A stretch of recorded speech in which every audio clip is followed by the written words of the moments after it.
কি খবর? তোমরা কেমন আছো? ভালো আছো? বসো বসো বসো বসো।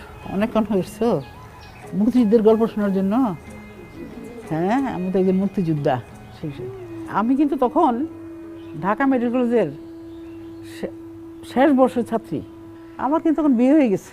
আমার স্বামী একজন মুক্তিযোদ্ধা। সে আওয়ামী রাজনীতি অর্থাৎ আমাদের জাতির জনক বঙ্গবন্ধু শেখ মুজিবুর রহমানের যে রাজনীতি তারই সম্পৃক্ততা ছিল ওনার রাজনীতির সঙ্গে। এবং যেহেতু আমার সঙ্গে বিয়ে হয়েছে, আমরা দুজনেই আওয়ামী রাজনীতির সঙ্গে আমরা জড়িত ছিলাম। 70-এ ইলেকশন হলো, একটা ইলেকশনে কিন্তু আমাদের বাংলাদেশ নিরঙ্কুশ জয়লাভ করছি, কিন্তু আমাদেরকে সেই পাকিস্তান থেকে কিন্তু আমাদের ক্ষমতা দেয় নাই।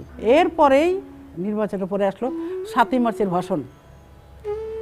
আমরা তো ঢাকা মেডিকেল কলেজ, সরারদি উদ্যান কিন্তু কাছেই। সেই 7ই মার্চের ভাষণে বঙ্গবন্ধু বলছিলেন, রক্ত যখন দিয়েছি রক্ত আরো দেবো, এই দেশের মানুষকে মুক্ত করে ছাড়বো ইনশাআল্লাহ। এবারের সংগ্রাম মুক্তির সংগ্রাম, এবারের সংগ্রাম স্বাধীনতা সংগ্রাম। এবং উনি বলে গেছিলেন, আমি যদি তোমাদের হুকুম দিতে নাও পারি, তোমাদের যা কিছু আছে তাই নিয়ে তোমরা দেশের স্বাধীনতার জন্য প্রস্তুত থাকবে। ওই ভাষণের পর থেকেই আমরা কিন্তু মানসিকভাবে প্রস্তুত ছিলাম যে কোনো একটা কিছু আমাদের সামনে আসবে। আমাদের সঙ্গে কিন্তু অনেক বিদেশি মেয়েরা পড়তো। আমার সঙ্গে মনে আছে, আমার রুমমেটই ছিল একটা মেয়ের নাম ছিল ফিরোজনী দুলসি, তারপরে সাবিহা, রাহিলা, মানে এইরকম। তো ঘটনা কি, মজার ঘটনা হলো, ওরা যখন শেষের দিকে 25শে মার্চের আগে ঠিক দেখতাম সন্ধ্যার সময় ওরা সবাই কজন একসঙ্গে মিলে ওরা হোস্টেলের বাইরে দাঁড়াতো, একটা গাড়ি আসতো। আমার মনে আছে বেশিরভাগই একটা কালো রঙের গাড়ি আসতো। ইয়েস, অনেক বছর আগের ঘটনা তো, একটা কালো রঙের গাড়ি আসতো। ওরা সুন্দর সব যেত, আবার কোনো সময় 10টা 11টা, কোনো সময় 12টা হয়ে যেত। আচ্ছা, প্রথম 2 দিন আমরা অত লক্ষ্য করি নাই। এবং আমার রুমটা ছিল, তোমরা যদি কোনো সময় মেডিকেলে যাও, একদম নিচের তলার কর্নার রুমটা। কাজে যে কেউ আসা যাওয়ার পথে গাড়ির শব্দ আমি শুনে লক্ষ্য রাখতাম। তো কয়দিন দেখার পর তখন একটু আমাদের মনে একটা কিউরিয়াসিটি জাগলো, কিরে এরা কোথায় যায় রোজ সন্ধ্যার সময়। তখন ওদের একটা মেয়ে ছিল সাবিহা, আবার আহিল, ওদের জিজ্ঞেস করছি, আমি শুনো দাঁড়াও, তুম লোক কাহা যাতা হয়, একটু টুকটাক উর্দুতে। নাই নেই নেই বদরুন, হাম কেদার নেই যাতা হয়, অর্থাৎ আমি কোথাও যাই না, আমি হাম ঘুমনে যাতা হয়, অর্থাৎ আমরা বেড়াইতে যাই। তাহলে আমি আবার বলছি, ঘুমনে যাতা হয় এতনা রাত, মানে বেড়াইতে যাও তো এত রাত্রে আসো কেন, রাত্রে 12টায়? ওদের কথা না, এসেই হো যাতা হয়। তারপরে কিন্তু আমার রুমে ছিল সাকিনা, ছিল হাসি, ছিল আমরা। আমি যে না রে, এদের কোনোরকম একটা সন্দেহ আছে না, এর কীভাবে যায়। তো একদিন করেছে কি, ওসব ধরা পড়ছে, ওরা তো কম চালাক না। মনে করো ওরা দাঁড়িয়ে রয়েছে, গাড়িটা আসলো, গাড়ি থেকে 1-2 লোক নামলো ওদেরকে। তা আমরা উর্দু পুরোপুরি একেবারে বলতে না পারলে উর্দু কথা বুঝতে পারতাম, নাহলে আমি কীভাবে বলছি। কারণ আমি আমার রুমমেটে বলছিলাম, কি তুই দাঁড়া, আমি তো এমনি সামনে দিয়ে, মনে কর তোমরা এখানে বসে রয়েছো, আমি সামনে দিয়ে হাইটে গেলাম, কিন্তু আমার কানটা রয়েছে তোমরা কি বলো এটার উপরে। ওরা যেন বুঝতাম, কি দাঁড়া আমি যাই, আমি একটু দেখি। তো ওরাও কি আমার সে কম শেয়ানা। আমি আস্তে যখন বেরিয়ে সামনে দিয়ে দেখতেছি, দেখলাম ওরা কথা বলতেছে, কিন্তু যে আমাকে দেখছে ওরা একদম। সাবিহা যে মেয়েটা, এক পর্যায়ে শুনলাম সে ওই হোটেল শেরাটনে যায়। মানে এগুলি আস্তে আস্তে মনে হচ্ছে। আমি তখন আর সাবিহারে বললাম, সাবিহা तुम इतना इतना बड़ा बड़ा होटल में क्यों जाता है? नहीं बदरुन, ऐसे ही खाने के लिए गया। মানে যেভাবেই হোক তাদের চলাফেরাগুলি আমার কাছে, আমাদের কাছে, বাঙালিদের কাছে ভালো মনে হচ্ছিল না। এবং সবচেয়ে আশ্চর্যের জিনিস যেটা, 25শে মার্চ যেই পাকিস্তানিরা আমাদের বাঙালিদের উপর যে অত্যাচার বা আক্রমণ করলো, ও আমার সকালে উঠে দেখি দেয়ার ইজ নান। ওই যে মেয়েগুলি, ওরা কিন্তু একটাও নাই। তার মানে এই যে একটা কিছু হবে, এই যে একটা কিছু চক্রান্ত হচ্ছে, এইটা আগের থেকেই প্রিপ্ল্যান, মানে আগের থেকেই তারা ষড়যন্ত্র করতেছিল।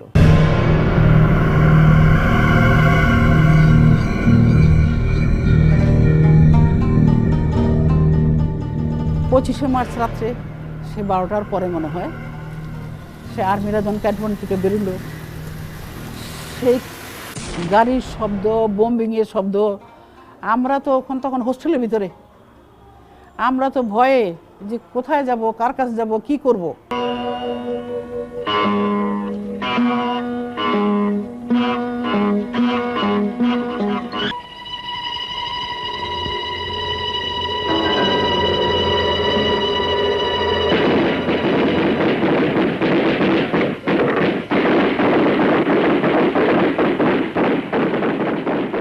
আমরা তখন, আমাদের হোস্টেল সুপার ছিলেন ডাক্তার জোহরা কাজী, উনি একদম বড় গাইনোকোলজিস্ট, অনেকেই চিনে নাম বললে। আমরা ম্যাডামরা টেলিফোন করলাম যে আমরা কার কাছে করবো, যেহেতু হোস্টেল সুপার, ওনাকে করলাম।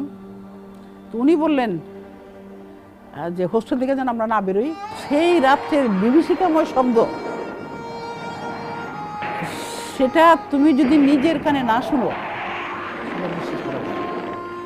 আমরা সেই শব্দ শুনে বুঝতে পারছিলাম যে বাহিরে কি রকম তাণ্ডব চলতেছে।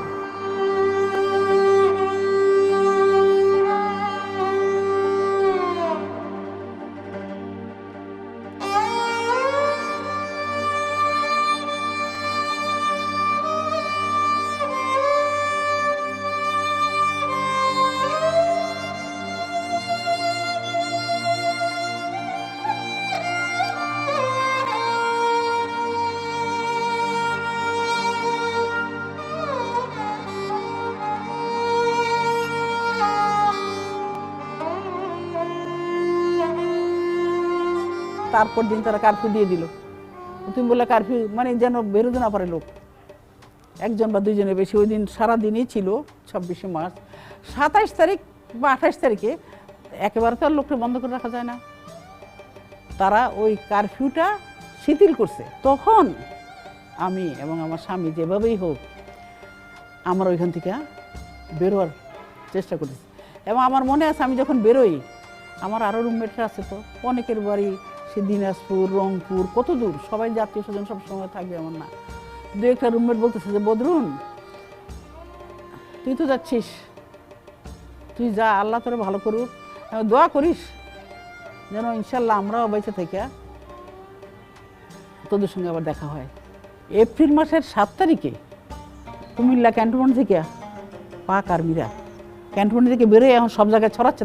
তারা কুমিল্লা থেকে বেরোয় আমাদের এই দিক দিয়া চাঁদপুর গেলেন। ওরা যাচ্ছে কিন্তু 7 তারিখ। 8 তারিখ যাওয়ার সময় এখানে আমাদের তখনকার দিনে এমপি ছিলেন ডক্টর সত্তার, ওনার বাড়িটা ওরা জ্বালিয়ে দেয়।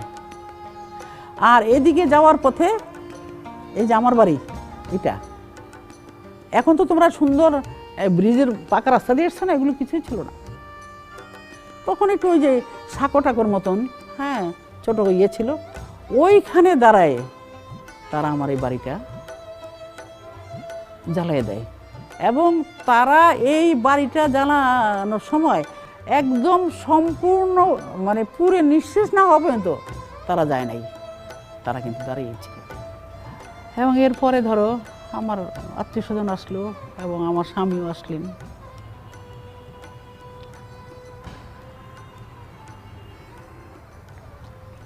সে আয়সা আমাকে, তখন ছিল আমরা দুইজনে যুদ্ধ করছি,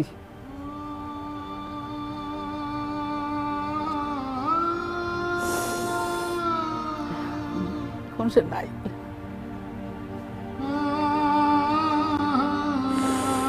আসলে আমি এইসব কথা বলতে গেলে নিজের আমি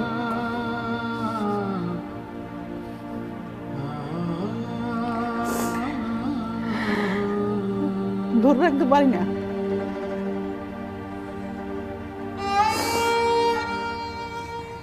সে আমাকে বলে আমার কাছে বিদায়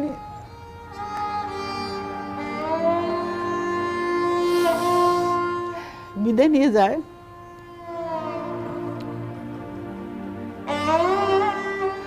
তখন যুদ্ধে হয়তো বিদায় নিয়েছে, পরে চির বিদায় নিয়ে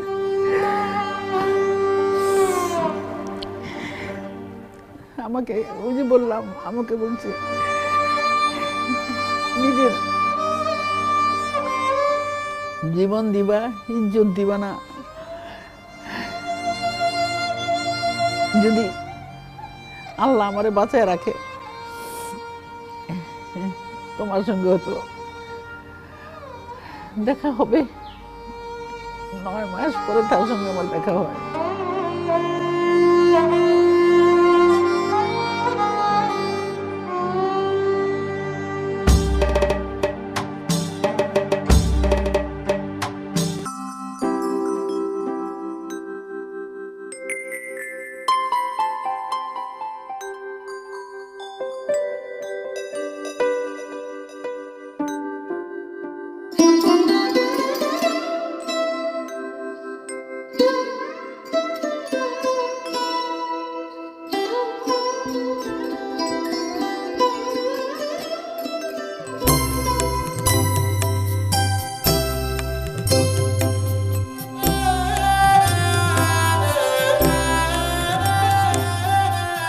জায়গাটার নাম তো তোমরা নিশ্চয়ই জানো, এটার নাম হচ্ছে অফিস চিতোষ স্কুল।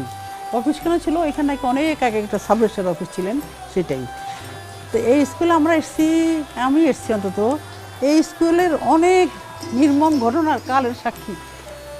তোমরা জানো যে মুক্তিযুদ্ধ হয়েছিল এবং এখানে একটা সেল ছিল, আমাদের মুক্তি বাহিনীরা এই জায়গায় এসে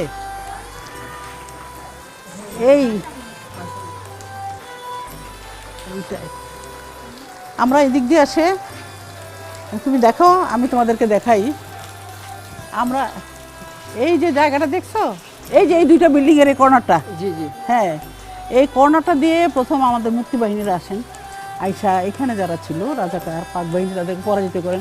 পরবর্তী পর্যায়ে আমাকে যখন খবর দেয় আমি আসি, নৌকাটা অনেক দূরে রেখে পরে আমরা এদের হেঁটে আস্তে আস্তে আসি। তখন এই জায়গাগুলো এত সুন্দর ছিল না, এত স্মুথও ছিল না, এইটাই এখানে কিছু পানি ওখানে কিছু পানি এরকম ছিল। ওর ভিতর দিয়েই আমি এবং আমার সঙ্গের মুক্তিযুদ্ধ ভাইরা আমরা এদিক দিয়ে আসি। আসার পরে আমার যে ভাই পাঠান ভাই ছিলেন, উনি আমাকে একটা রুমে নিয়ে যায়, আসো এই যে রুমটা দেখছো না, হ্যাঁ হ্যাঁ হ্যাঁ, এই রুমটাতে কিন্তু পাক বাহিনীরা রাজাকাররা আমাদের মেয়েদেরকে এখানে রেখে কিন্তু তাদের টর্চার করত। তো ওই যুদ্ধের পর যখন তারা চলে গেলেন, তখনই আমি আমার বাহিনীর ওরা আমাকে এনে পাঠালো এই রুমে।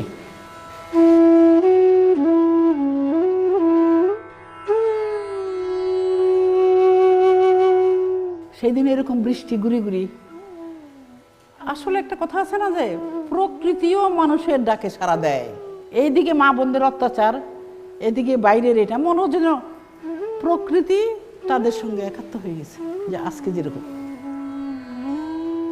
ওনারা একদম ভোর, হ্যাঁ 28 তারিখ ভোরবেলা, পাক বাহিনী তো তাদের সেই লোভ লালসা এইসব মত্ত, কাজে ওরা ভাবে নাই যে এইরকম একটা প্রতিরোধের সম্মুখীন তারা হবে। একটা ট্রুপে প্রায় 40 জনের মতন থাকে, আরও হয়তো বেশিও থাকে। তা আমাদের এই ট্রুপটা এই ভোরবেলা একদম ফজরের আজান পড়ার সাথে সাথেই, মানে যখন সবাই ঘুমে এবং তারাও নিশ্চিন্তে যে ঠিক আছে তারা তো আর এরকম প্রতিরোধের চিন্তা করেই নাই, একদম ঘেরাও করে ফেলছে। এবং 28 তারিখ সকাল থেকে 28 তারিখ রাত্র 29 তারিখ পর্যন্ত কিন্তু এরকম যুদ্ধ হয়। এমন কিছু রেখে যায় না, তারা তো তাদের লাশটা সব কিছু নিয়ে যায়, এখানে তাদের বুট জুতা বা আরও কোনো কিছু সামান্য কিছু এখানে ছিল। তখন মুক্তিযুদ্ধদের প্রায় হেডকোয়ার্টারের মতনই বলা চলে, রামগঞ্জের দিকে পানিয়ালা একটা, আমি ওখানেই বেশিরভাগ আমার থাকা হতো। আমাকে যদি কোথাও খবর দিত আমি সাথে সাথে চলে আসতাম। আমাকে লোক দিয়ে খবর দিল যে এইখানে আসার জন্য। আমি তো নৌকায় করে সন্ধ্যার দিকে, হ্যাঁ এরকমই হবে, অনেক বছর আগের তো, স্বাধীনতার কত বছর পর আসলাম। আসছি পরেই আমার ভাইরা তাড়াতাড়ি আমাকে নিয়ে আসলো। তোমাদের যেই জায়গাটা দেখালাম, আমাকে আমার ট্রুপের অধিনায়ক বললো, ডক্টর বদরুন আপনি একটু ভিতরে যান।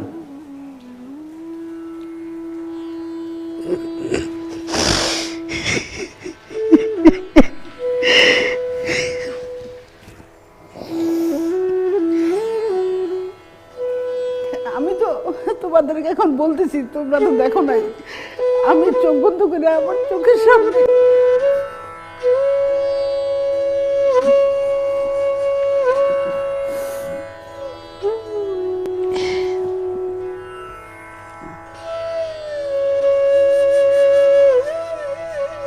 ওই স্মৃতিগুলি ভাসতেছে।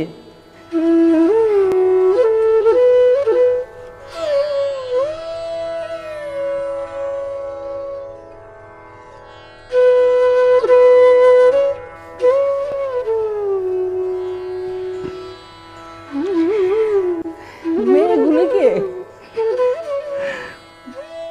মানে সম্পূর্ণ বিবস্ত্র অবস্থা, এক কথা উলঙ্গ, সবগুলি এখানে। এই উলঙ্গ করে এই জন্য রাখছে যেন ওরা পালিয়ে যেতে না পারে।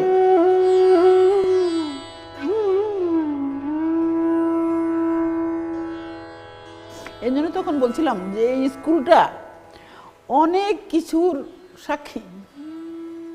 বাঙালি এক বৈজ্ঞানিক জগদীশচন্দ্র বসু যে গাছের জীবন আছে, এই ইট পাথরের জীবন হয়তো নেই, কিন্তু তারাও কালের সাক্ষী, যার জন্য আমরা আবার এখানে এসেছি। তারা যদি কথা বলতে পারতো, পৃথিবীর অনেক ইতিহাস অন্যরকম হয়ে যেত।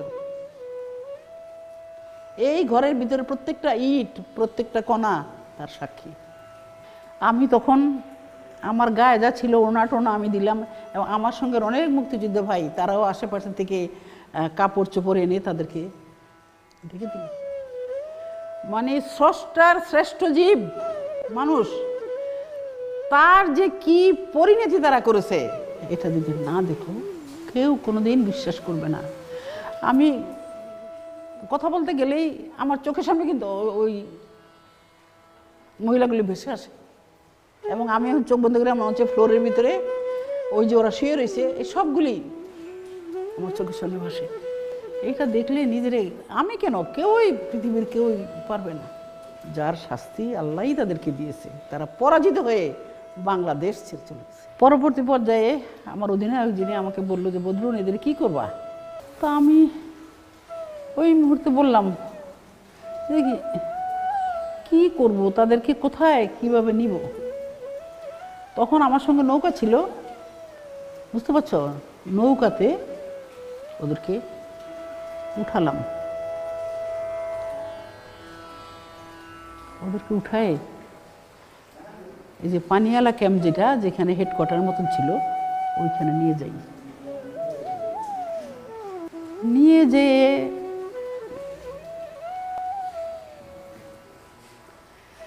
মেয়েগুলি আমাকে দেখে মানে ওরা কি বলবে কি করবে আমি বুঝে, তোমরা, আমি জানি না তোমরা বুঝতে পারতেছো কিনা আমার আবেগটা। ওরা আমাকে দেখে মনে হলো যেন একটা স্বর্গের কোনো দেবতা বা এই জাতীয় কেউ যেন ওদের সামনে আসছে। ওরা, আমি ওখানে রাখলাম। ওইখানে একটা হেডকোয়ার্টারের মধ্যে একটা ঘর ছিল, ওইখানেও আমরা প্রয়োজন ওদেরকে উঠে, বেশি খারাপ রোগী টুগী হইলে ওদেরকে উঠে নিয়ে চিকিৎসা করেছি।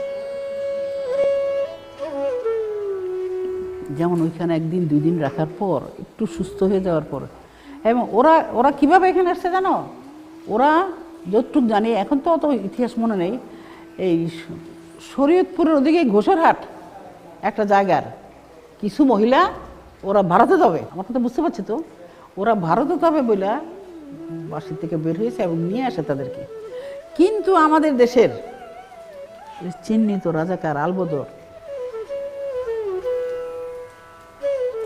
তাদেরকে ওইখানে না নিয়ে এই টর্চার ছিল, মানে এই আর্মিদের এখানে নিয়ে আসে।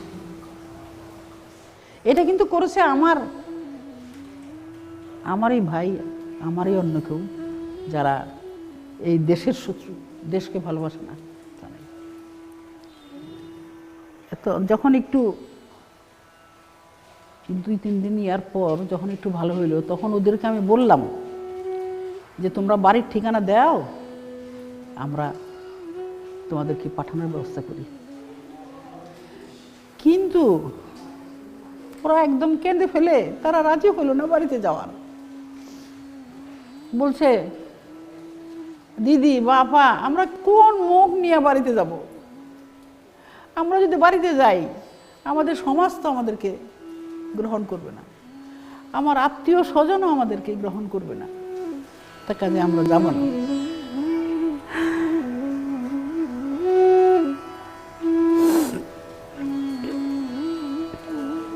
তারপরেও আমরা অনেক চেষ্টা করে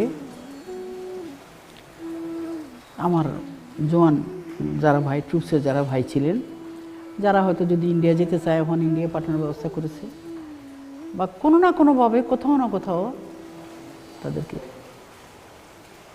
পাঠানোর ব্যবস্থা করেছে। তো এখন দেখো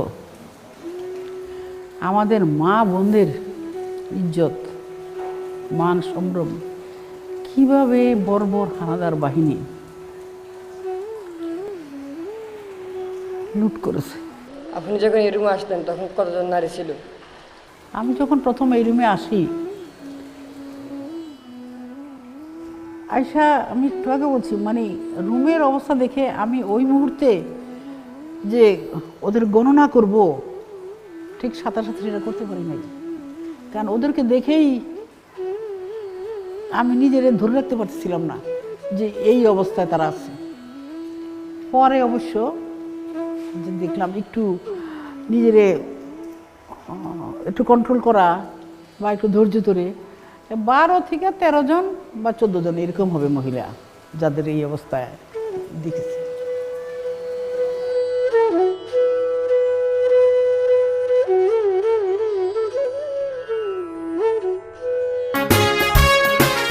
মুক্তিযুদ্ধকে জানো 84তম পর্বের কুইজ। 1208 সাবসেক্টরের কোম্পানি কমান্ডার কে ছিলেন? এ সুবেদার রকিবুল ইসলাম, বি সুবেদার জহিরুল হক পাঠান, সি সুবেদার হাফিজুর রহমান, ডি সুবেদার জাহাঙ্গীর আলম। বৃহস্পতিবারের ভেতর ঠিক জবাব পাঠাও।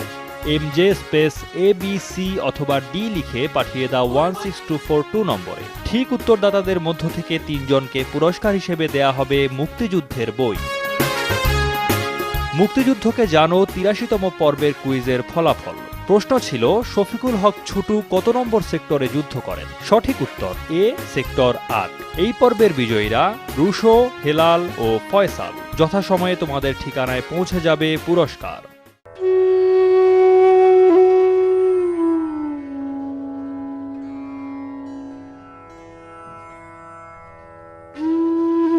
এই যে জায়গাটা, এই জায়গাটার নাম কি জানো? পানিওয়ালা। এটা ছিল মুক্তিযোদ্ধাদের আমাদের ক্যাম্পের হেডকোয়ার্টার। আমরা বাইরে যেখানে যাই কিছু করেছি, আমরা কিন্তু এখানে আসা হইতো। এই যে দেখছো খাল, এই যে গর্ব, ওদিকে কিন্তু আসার সময় দেখে আসছো তো একটা নদীর মতন, খালের মতন আছে। হ্যাঁ হ্যাঁ, ওইখান দিয়া আমাদের নৌকাগুলি আসতো। এই জুলাই বা এরকম প্রথম দিকে এইখানেই হেডকোয়ার্টারটা স্থাপন হয়। এবং এই যে ঘরগুলি দেখছো, এই ঘরগুলি, এই যে বাড়িতে আমরা ঢুকেছি, এই যে একটা ঘর, এই যে একটা ঘর, এই একটা ঘর, এই ঘরে মুক্তিযোদ্ধারা থাকতেন। এইখানেও মুক্তিযোদ্ধারা থাকতেন। রান্না বাড়া দূরে আরেক বাড়িতে হয়তো, খাওয়া দাওয়া হইতো, কিন্তু এইখানে ছিল মেইন অফিস। এই যে সাইক্লোস্টাইলের একটা মেশিন ঘুরায়, মানে যেসব সিদ্ধান্ত হইতো, এইসব সিদ্ধান্ত কিন্তু এই জায়গা থেকেই বাইরে ছড়ানো হইতো। আর এই ঘরটা ছিল, আমরা ডাক্তার হিসাবে যাবো, আমি নৌকা দিয়ে আসছি, যদি কোনো রুগী, কোনো খারাপ রুগী হইতো অনেক সময় এখানে এনেছি। আর অন্য সময় যেসব দুষ্কৃতিকারী তাদেরকে এখানে এনে শাস্তি দেওয়া দরকার সেটাই দিতেন। এবং আর একটা জিনিস, এই যে আমার এই যে দাদা মাইকেল মধুসূদন, উনি কালের সাক্ষী। দাদা আসেন। ও কি বলেন আপনারা, ওনারা যদি না থাকতো তাইলে হয়তো আমরা এখানে এসে মুক্তিযুদ্ধ পরিচালনা করতে পারতাম না। নিজের ঘরবাড়ি ছেড়ে দিয়ে দেশের জন্য, মুক্তিযোদ্ধাদের জন্য ওনারা ছেড়ে দিয়েছেন। এই জন্য বলছি দাদা আমার কালের সাক্ষী, এই দাদাও তাই। আসসালামু আলাইকুম। আরে সব বুঝতে পারছো, এরা সব পুরানো মানুষ, এরা এই যুদ্ধের আমার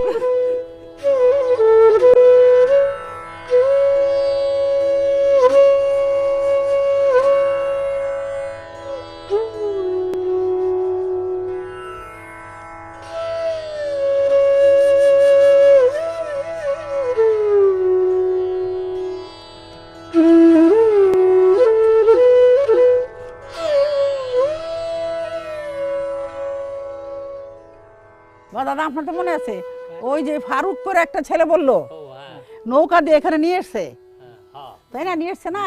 হ্যাঁ হ্যাঁ, সাইশিয়ালির যুদ্ধে এই যে হ্যাঁ আহত হয়েছিল, তখন ওখানে তো আর আমরা চিকিৎসা করা যেত না, এইটা ছিল আমাদের হেডকোয়ার্টার। হ্যাঁ, এইখানে পাঞ্জাবিরা বা পাক সৈন্যরা আসার অত সাহস করতো না। এইখানে যে খাল দেখে আসছো, এই নৌকা দিয়ে তাকে নিয়ে আসা হয়েছিল, এবং নৌকার মধ্যে রেখেছি। সারা রাত্র ছিল না, তাকে আনা হয়েছিল 29 তারিখ। হ্যাঁ, সারা রাত্র ছিল, কিন্তু তার এত রক্তক্ষরণ হয়েছিল যেটা হ্যাঁ, এবং আমাদের তো তখন সেই রকম আধুনিক যন্ত্রপাতি বা চিকিৎসার সবকিছু ছিল না। আমি ছিলাম একজন স্টুডেন্ট, কিছু ওষুধপত্র আমার হ্যাঁ আমার নৌকায় ছিল, তা দিয়ে যতটুকু চিকিৎসা করা যায় সেটাই করছি, কিন্তু সারা রাত্র যুদ্ধ করেও তাকে আমরা বাঁচাতে পারি নাই।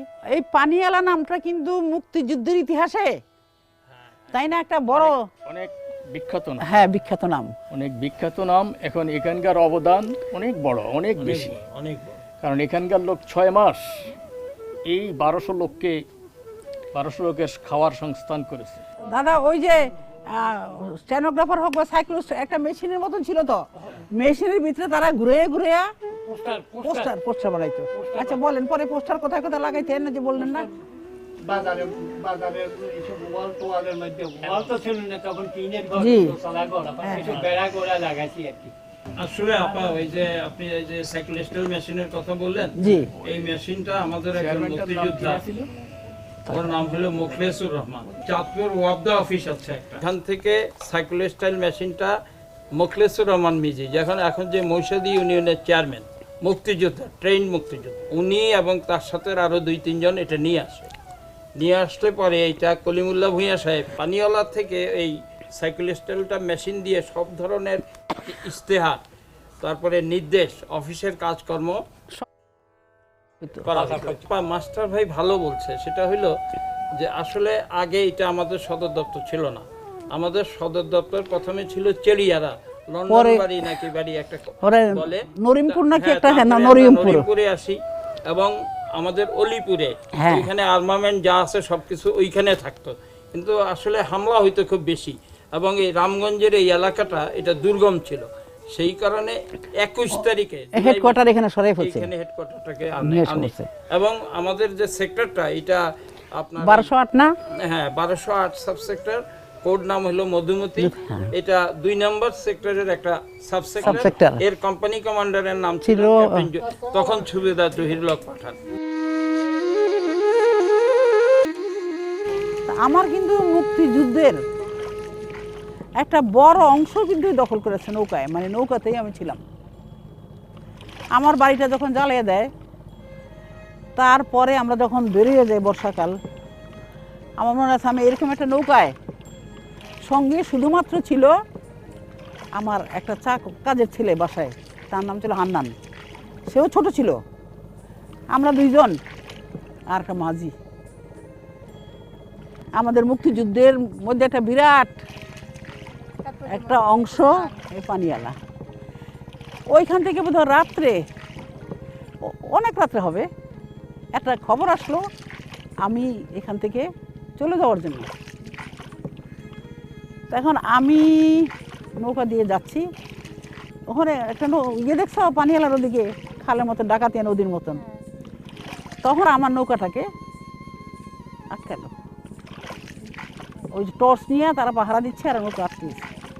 তখন আমার যে মাঝি, সে আমাকে বলতেছে যে চাচেম্মা আপনি নাইমা যান। হায়, এত রাত্রে আমি কিভাবে কোথায় নামবো?